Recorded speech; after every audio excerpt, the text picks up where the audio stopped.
প্রবাসে যাওয়ার এক সপ্তাহ আগে যখন আমার স্বামী সব ব্যাগপত্র গোছাচ্ছিল তখন আমাকে বলল, তুমি কোনো টেনশন করো না, এবার যেই কিন্তু তোমাকে নেওয়ার ব্যবস্থা করব আমি তখন 3 মাসের প্রেগনেন্ট ছিলাম। এমত অবস্থায় আমার স্বামী আমাকে দেশে রেখে প্রবাসে পাড়ি জমায়। এরপর মাসখানিক আমার সাথে যোগাযোগ রেখেছিলেন, তাও ঠিক মতো কথা বলতেন না। আমি যখনই ফোন দিতাম তখনই কাজের ব্যস্ততা দেখাতো। এভাবে বেশ কিছুদিন কাটানোর পর আমার স্বামী আমার সাথে কোনো যোগাযোগই রাখে না, তাকে ফোনেও পাওয়া যায় না, ফোনও বন্ধ। অনেক টেনশন হচ্ছিল। ব্যাপারটা আমি আমার শ্বশুর শাশুড়িকে জানাই, কিন্তু তারা ঠিকমতো কোনো উত্তরই দিতে পারলো না। এরপর তার যত বন্ধু বান্ধব ছিল তাদের কাছে খোঁজ লাগাই, কিন্তু কেউ কোনো খোঁজ দিতে পারে না। আমার স্বামী কোথায় আছে, কেমন আছে, তাকে আমি অনেকবার যোগাযোগ করার চেষ্টা করেছি, কিন্তু কোনোভাবেই তার সাথে আর যোগাযোগ করতে পারিনি। মানুষটা কি আদৌ বেঁচে আছে নাকি মরে গেছে কেউই আমাকে কিছু জানালো না এবং বললও না। তার বেশ কয়েক মাস পর আমার কোল জুড়ে কন্যা সন্তান এলো। আলহামদুলিল্লাহ, আমি অনেক খুশি ছিলাম। আমি ভেবেছিলাম আমার মেয়ে হয়েছে, আমার স্বামী জানতে পারলে সে অনেক খুশি হবে, হয়তোবা কোনো কারণে রাগ হয়ে আমার সাথে সে এখন আর কথা বলে না।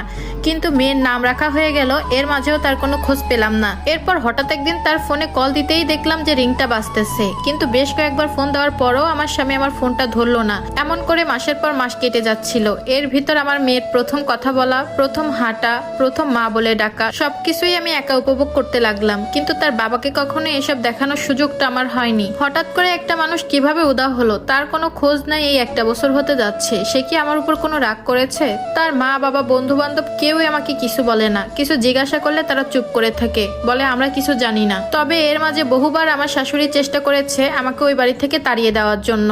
এই ঘটনা জানাজানির পর আমার বাবা আমার শ্বশুর বাড়িতে আসে এবং এসে আমাকে নিয়ে যেতে চায়, কিন্তু আমি একদমই যেতে রাজি হই না।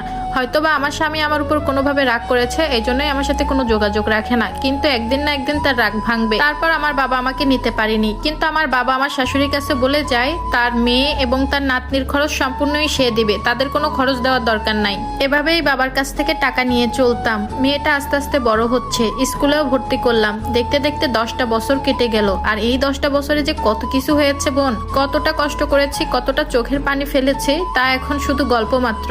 হঠাৎ একদিন জানতে পারলাম আমার স্বামী দেশে ফিরবেন। এই কথা শোনার পর আমি যে এত পরিমাণ খুশি হয়েছিলাম, তার প্রতি আমার এক আকাশ পরিমাণ অভিমান ছিল, ঘৃণা ছিল। কিন্তু তার আসার আনন্দেতে সবকিছু যেন আমি ভুলে গেলাম। দেখলাম আমার চোখ বেয়ে 2 ফোঁটা পানি পড়ছে, এটা হয়তো বা আনন্দের কান্না। কিন্তু এই আনন্দ আমার কপালে বেশি সময় ছিল না। দেশে আসার পর জানতে পারি সে দ্বিতীয় বিয়ে করেছেন এবং সেই নারীকে নিয়ে প্রবাসে পাড়ি জমিয়েছেন। সেখানে ঘর সংসার এবং তার সন্তান সবই আছে। এই কথা শোনার পর আমার মাথায় আকাশ ভেঙে পড়লো। আমি শুধু ছোট্ট মেয়েটার দিক তাকিয়েছিলাম, কি জবাব দিব তাকে? তার বাবা এমন, তাকে কিভাবে বলবো? প্রবাসে যাওয়ার সময় আমার স্বামী আমার কাছ থেকে পাসপোর্ট করার জন্য একটা সিগনেচার নিয়েছিলেন, যাতে করে আমাকে প্রবাসে নিয়ে যেতে পারেন। মূলত সেই সিগনেচারটা ছিল দ্বিতীয় বিয়ের পারমিশনের জন্য। আর এই ঘটনাগুলো আমার শ্বশুর শাশুড়ি, তাদের ভাই বোন, বন্ধু বান্ধব সবাই জানতেন। এই সকল ঘটনা শোনার পর আমার শরীর এত খারাপ হয়ে যায় আর দুর্বল হয়ে যায়, আমি অনেকবার জ্ঞান হারাই। 2 দিন আমি কোনো দানা পানি মুখে নিতে পারিনি। 2 দিন স্যালাইনের উপর ছিলাম। একটু সুস্থ হওয়ার পর 10 বছরের মেয়েটাকে নিয়ে আমি সাথে সাথে বাবার বাড়ি চলে যাই। আমার যে আমার স্বামীর জন্য কত শত প্রশ্ন ছিল, এতদিন সে কোথায় ছিল, কি করেছে, আমার উপর কেন অভিমান করেছে, তার মেয়েকে কেন দেখেনি, তার মেয়ে কতটুকু হয়েছে, সমস্ত ভিডিও আমি করে রেখেছিলাম। সব আসলে আমি আমার স্বামীকে দেখাবো, সে যেন এক নিমিষে সবকিছু ভুলে যায়, আমাদের আদর করে নেয়। কিন্তু হায়রে আফসোস, কিছুই আর হলো না।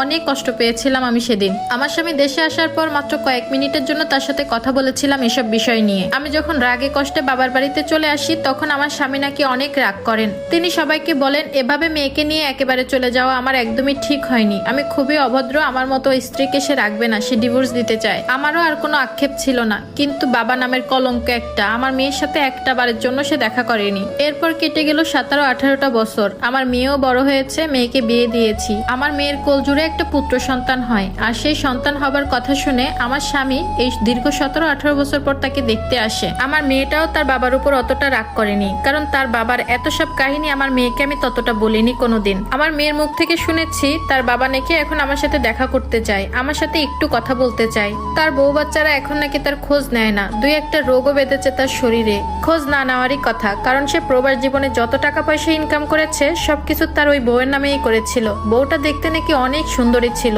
বউ যা বলতো তাই শুনতো। আজকালের পরিবর্তনে সেই বউ তাকে ছেড়ে চলে গিয়েছে। আর যাই হোক, মৃত্যুর আগ পর্যন্ত এমন পুরুষের ছায়াও পাড়াতে চাই না আমি।